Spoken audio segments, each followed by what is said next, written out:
لیکن تجھے پتہ نہیں کہ یہ کسی ماں کا بیٹا ہے، پتہ نہیں کسی بیوی کا شوہر ہے۔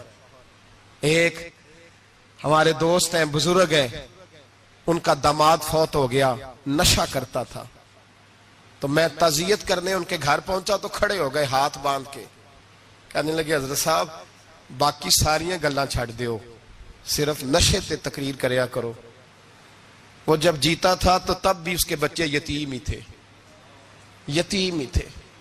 میری بیٹی جب میرے گھر آتی تھی اور میں اپنے پوتوں کے اترے کپڑے اسے پہننے کو دیتا تھا تو میرا کلیجہ پھٹتا تھا، اور میری بیٹی اس کی زندگی میں بھی بیوہ کی زندگی گزار رہی تھی، وہ میری بہوؤں کے اترے ہوئے کپڑے پہنتی تھی۔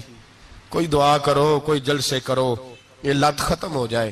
اور کہنے لگا اب میرے وہ چلا تو گیا ہے، دادا دادی اس کے پہلے کوئی نہیں، چچا ہے کوئی نہیں، جب تک تو میں زندہ ہوں ان نواسوں کو کوئی روٹی کا لقمہ، کوئی کپڑا مل جائے گا، لیکن سوچتا ہوں میں بوڑھا ہوں، مر گیا تو ان کو کوئی پوچھے گا بھی نہیں، کون ان کی خبر۔ اتنا ظلم اس قوم سے، اتنی زیادتی، اور آرام سے لکھ کر لوگ گزر گئے کہ یہ 70 لاکھ ہے، ان کا درد تو سمجھو، تکلیف تو سمجھو۔ 7 فٹ کا سونا جوان اور نشے کا عادی ہے تو کسی نالی میں پڑا ہوا ہے۔ اور میں نے کہا اس قوم کے ساتھ اس سے بڑا بھیانک مذاق کیا ہوگا؟ کوئی دانشور تھا بڑا ظالم، اس ظالم سے کوئی مشورہ لینے آیا، اس نے آ کے کہا تو بڑا ظالم ہے، بڑے کڑوے مشورے دیتا ہے، میرا ایک دشمن ہے، میں اس سے بدلہ لینا چاہتا ہوں، میرا دل کرتا ہے اس کا بچہ قتل کر دوں تاکہ وہ تڑپے۔ تو ظالم نے کہا اسے قتل نہ کر، وہ تو اس کا باپ 2-4 مہینے رو کے چپ کر جائے گا، پھر میں سخت سزا دینا چاہتا ہوں، مشورہ دے۔ تو اس نے کہا اس کے بچے کو نشے پہ لگا دے، جس کا بچہ نشہ کرے گا وہ باپ روز مرے گا، روز جیے گا، وہ ماں روز مرے جیے گی، نشے پہ لگا دے۔ اس قوم کے ساتھ سب سے بڑا ظلم یہ ہوا کہ ملت کا جوان نشے پہ لگ گیا، ڈرگز پہ لگ گیا، اتنے تباہ حالات ہوئے کہ جوان چڑھتی جوانیاں، اماں نے کتاب دے کے بھیجا تھا، اور کالج سے واپس آئے تو نشے کے ٹیکے ہاتھوں میں پکڑے ہوئے، ٹیکے۔ اور آپ کے اس ملک کے اسلام آباد میں ایک دن میڈیا نے وہ خبر بھی وائرل کی اور وہ چیز بھی دکھائی لوگوں کو، 3 مہینے کا بچہ لے کے نشئی سڑک پہ آ گیا، اس نے کہا میرا نشہ ختم ہو گیا، میرا بچہ خرید لو، 2 پڑیاں دے دو۔ تو وہاں بیبیاں جو سن رہی تھیں وہ بھی چیخے مار کے رو رہی تھیں۔ یہ ظلم کیا اس قوم کے ساتھ، اور کرپشن کی لعنت نے اجازت دی سپلائی کرنے والوں کو کہ گلی گلی بھیجے، گلی گلی۔ انہوں نے کچھ تھوڑا ظلم نہیں کیا ان حکمرانوں نے، اور ہماری اپوزیشن اس کو نہ صرف اتنا پتا ہے کہ یہ جائیں اور ہم آئیں، اس سے زیادہ کوئی غرض نہیں۔ بھائی کرپشن کے خلاف نکلے ہو تم، نشے کے خلاف کس دن نکلو گے؟ جوئے کے خلاف کس دن؟ قوم تو مر رہی ہے نشے سے، اس کے خلاف میدان میں کب آؤ گے؟ صرف اتنا ہے کہ یہ جائیں اور ہماری باری آئے، اس سے زیادہ کچھ نہیں۔ جتنے مجرم وہ ہیں اتنے ہی تم بنتے جا رہے ہو، اس لیے کہ اصل بات پر نہ وہ آتے ہیں اور نہ اصل بات پر یہ آتے۔ بھائیو، میرے نبی پاک صلی اللہ تعالی علیہ وسلم، اور ایک اور تماشا ہے،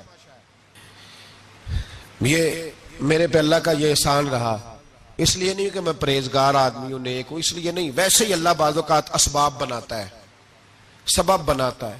مجھے نہ شراب کے رنگ کا پتہ ہے، نہ اس کی خوشبو کا پتہ ہے، نہ میں نے کبھی زندگی میں دیکھی ہے، یہ کرم ہے میرے حضرت صاحب کا، میں نے نہیں دیکھی، مجھے نہیں پتا کیسی ہوتی ہے، کچھ باتیں میں نے سنی ہیں۔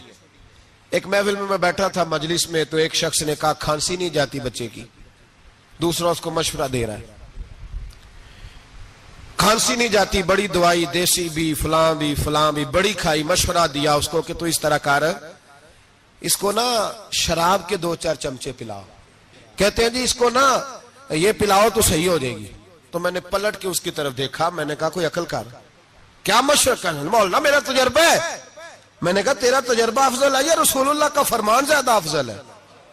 تیرا تجربہ افضل ہے۔ حضرت ام سلمہ رضی اللہ تعالیٰ عنہ کہتی ہے میں نے عرض کی یا رسول اللہ صلی اللہ علیہ وسلم میری بچی بڑی بیمار ہے، تو مجھے کسی نے کہا ہے یہ تھوڑی سی نشے والی چیز ہے، یہ بنا کے تیار کر کے دو، صحیح ہو جائے گی، بیمار ہے بچی تو یہ نشے والی چیز ہے، اس کو تیار کر کے دو، تھوڑا نشہ ہے۔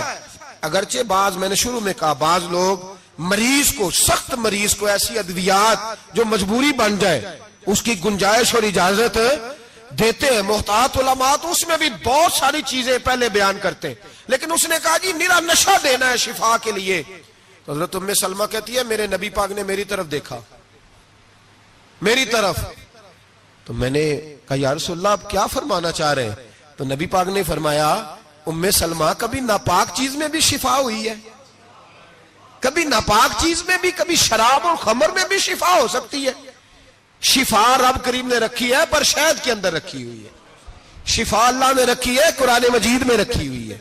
تو اس میں بھی کبھی یہ حضور نے بیان کیا ہے کہ اس کے اندر شفا ہو سکتی، تو امت کتنی دلیری کرتی ہے جو یہ مشورے دیتی ہے کہ اس کے اندر نشہ ہے، شراب ہے، تو کھانسی چلی جائے گی تو فلانی بیماری چلی جائے گی. نہ آؤ ان چیزوں پہ، نہ اپنے ایمان کو خرابی دو، اور نہ ایسی باتیں کرو جس سے کہ ڈائریکٹ رسول اللہ صلی اللہ علیہ وسلم کے واضح ارشادات کی مخالفت ہو. میرے نبی پاک صلی اللہ علیہ وسلم نے فرمایا. اور پھر کچھ لوگ کہتے ہیں تھوڑی پی ہے جی.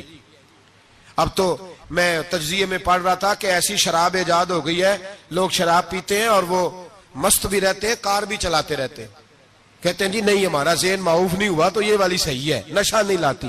میرے نبی پاک صلی اللہ علیہ وسلم نے فرمایا جس چیز کی تھوڑی مقدار، زیادہ مقدار حرام ہے اس چیز کی تھوڑی مقدار بھی حرام ہے. جس کی زیادہ مقدار حرام ہے اس کی تھوڑی بھی.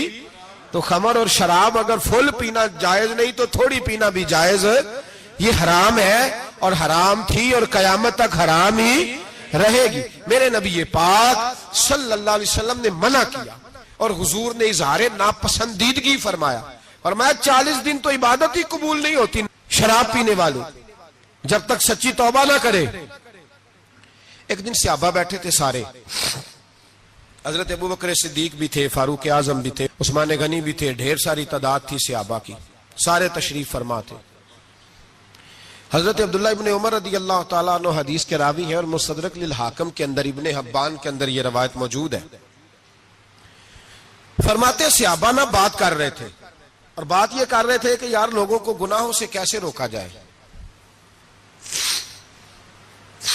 لوگوں کو گناہوں سے گفتگو. صحابہ یہ کر رہے تھے. عبداللہ ابن عمر کہتے ہیں بیٹھے تھے اور یہ گفتگو کر رہے تھے کہ گناہوں سے پلاننگ جی ہوتی تھی. ان کی جو محفلیں ہوتی تھی نا بیٹھ کے، وہ خوش گپیاں نہیں ہوتی تھی بلکہ وہ تبلیغ کی، جد و جہد کی، لوگوں کو برائی سے منع کرنے کے لیے بیٹھتے تھے، اس پر منصوبہ بندی کرتے تھے، پلان کرتے تھے، آگے ترتیب دیتے تھے. گفتگو ہو رہی تھی تو اب آپس میں بات ہونے لگی کہ کون سا گناہ زیادہ برا ہے جس پر سب سے پہلے کام کیا جائے. تو دور ایک صحابی بیٹھے تھے، ان کا نام تھا عبداللہ ابن عمر. ایک عبداللہ بن عمر ہے اور ایک عبداللہ ابن عمر ہے. حضرت عبداللہ ابن عمر دور بیٹھے تھے، بڑے سمجھدار سیانے باریک بین آدمی تھے.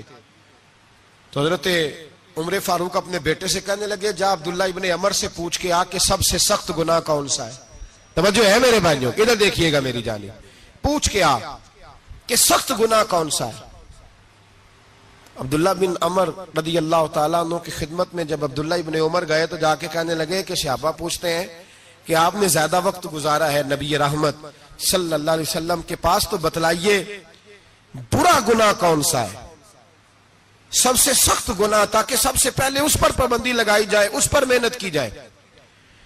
تو حضرت عبداللہ ابن عمر کہنے لگے صحابہ کو جا کے بتا دو کہ سب سے برا گناہ شراب پینا ہے، سب سے برا گناہ، اور یہ ام الخبائث ہے، برائیوں کی جڑ ہے، گناہوں کی ماں ہے، یہ بنیاد ہے، باقی گناہ اسی سے شروع ہوتے ہیں.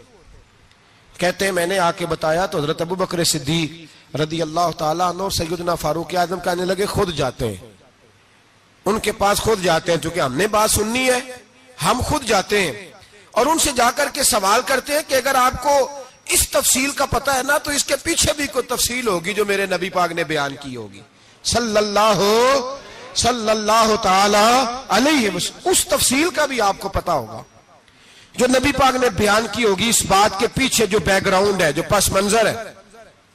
فرماتے ہیں کہ ہم اٹھے، عبداللہ ابن عمر کے پاس گئے، ان سے جا کے پوچھا کہ جناب آپ نے یہ تو فرمایا ہے شراب ام الخبائث ہے، تو اس کے پیچھے پس منظر کیا ہے؟ تو عبداللہ ابن عمر کہنے لگے یہ میں نے اپنے پاس سے نہیں کہا، یہ میں نے نبی پاک سے سنا ہوا ہے. حضور سید عالم صلی اللہ علیہ وسلم بیٹھے تھے تو حضور نے فرمایا شراب یہ نشہ یہ برائیوں کی ماں ہے. اور پھر حضور نے ایک مثال بیان فرمائی. نبی رحمت علیہ السلام نے فرمایا بنی اسرائیل کا ایک واقعہ ہے. ایک خوبصورت جوان تھا تو ایک عورت کا دل آ گیا اس پر. یہ یاد رکھ لیں, ہم لڑکوں کو منع کرتے رہتے ہیں لیکن ہمیں گھر کی بچیوں پر بھی توجہ دینی ہوگی, ہمیں ان کے فون پر بھی نگرانی کرنی ہوگی, ہمیں وہاں بھی غور کرنا ہوگا. اس لیے کہ اگر کوئی بچی گنجائش نہ دے تو میرا خیال ہے کہ لڑکا جرت کرنے کی طاقت نہیں رکھتا. تو وہاں بھی ان کی اماں سے کہے کہ پابندی لگائے, بچی کسی کا موبائل لے کر کے کہیں اس کو استعمال تو نہیں کر رہی, اس پودے پر بھی توجہ دے, درخت بننے سے پہلے اس کی بھی نگرانی کریں, یہ بھی بڑا ضروری کام ہے. عورت کا دل آ گیا تو نبی پاک علیہ الصلوۃ والسلام فرماتے اس نے کوئی بہانہ لگایا, کسی کو کہا کہ اس نوجوان کو بلا کے لاؤ, اس کو کہو کہ ہم نے کوئی گواہی لینی ہے تجھ سے. وہ نوجوان آیا, ایک کمرے میں داخل ہوا تو اگلے کمرے میں لے گئے, وہاں داخل ہوا تو اس سے اگلے کمرے میں لے گئی, وہ داخل ہوا تو اسی طرح 7 مکفل کمروں میں لے گئی. میرے کریم رسول میرے محبوب پاک علیہ السلام فرماتے ہیں, صحابہ کو سمجھا رہے ہیں میٹھے لب و لہجے میں, فرماتے ہیں جب سب سے پچھلے کمرے میں لے گئی تو ایک لڑکا بندھا ہوا تھا وہاں رسیوں سے, شراب کا پیالہ پڑا ہوا تھا.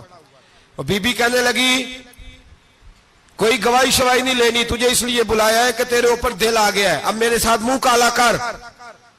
تو وہ جوان کہنے لگا نہیں, میں نے اپنے نفس کو پاک رکھا ہوا ہے, میری نظر بھی پاک ہے, دل بھی پاک ہے, اور اس کی برکت یہ ہے کہ رب نے میری روح کو بھی پاک رکھا ہوا ہے, تو میں یہ حرکت نہیں کر سکتا. پاک لوگ پلید کاموں کی جانب توجہ نہیں کرتے, میں یہ حرکت نہیں کر سکتا. اقبال نے اپنے بیٹے کو دعا دی تھی, اس نے کہا تھا حیا باقی نہیں ہے زمانے کی آنکھ میں, خدا کرے کہ رہے تیری جوانی بے داغ, خدا کرے کہ رہے تیری جوانی بے داغ. کہا میرے ساتھ منہ کالا کر, اس نے کہا میں نہیں کرتا. کہنے لگی چل پھر اس کو قتل کر, اس کو میں نے باندھا ہوا. اس نے کہا میں قتل کیوں کروں, میری کیا دشمنی ہے. کہا پھر شراب پیو, کہا میں شراب بھی نہیں پیتا. تو کہنے لگی اب تو میں نے تجھے اپنے چنگل میں پھانس لیا ہے, اب تو یہاں سے بچ کے جا نہیں سکتا, اور اگر تو باہر جائے گا تو میں شور کروں گی, لوگ جمع کروں گی, اس نے میری عزت آبرو پہ ہاتھ ڈالا ہے, تو بچ تو نہیں سکتا, ایک کام تو کرنا پڑے گا. محبوب فرماتے اس نوجوان نے سوچا کہ زنا بھی بہت بڑا جرم ہے, قتل بھی بہت بڑا گناہ ہے, چلو اب مجبوری ہے تو شراب پی لیتا ہوں. لیکن وہ سمجھا نہ کہ شراب تو بنیاد ہے. اس نے ایک پیالہ جو پیا, کہنے لگا ایک اور دے دو, دوسرا پیا تو کہنے لگا ایک اور دے دو. اب 3 پیالے 3 بوتلیں شراب جو پی چکا تو خماری چڑھ گئی. اب اس عورت کے قریب جانے لگا کہ میں تیرے ساتھ زنا کروں گا. اس نے کہا جب تک میں قریب نہیں آنے دوں گی جب تک تو اسے قتل نہ کرے. اس نے اسے قتل بھی کیا, زنا بھی کیا. تو محبوب فرمانے لگے یہ قتل اور زنا جو ہوا ہے تو یہ شراب کی وجہ سے ہوا ہے. گویا شراب وہ جرم ہے جو قتل بھی کرائے گی, جو زنا بھی کرائے گی.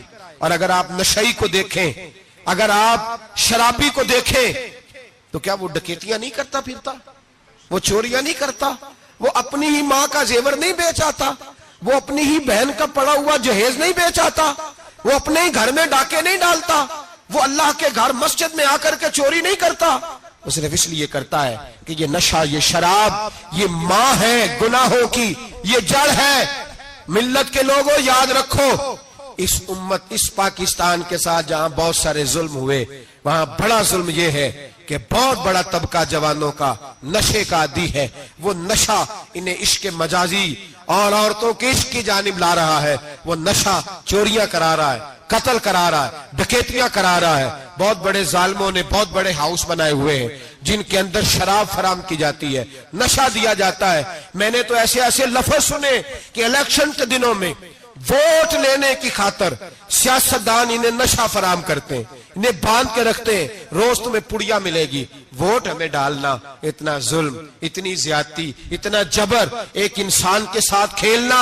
لوٹ آؤ, پکڑو ان کا دامن, اپنے گھروں کو بچاؤ, اپنے دوستوں کو بچاؤ. جاگو جاگو امت کے لوگوں جاگو. میرے نبی پاک صلی اللہ علیہ وسلم کے کلمہ گو لوگوں کو بچاؤ.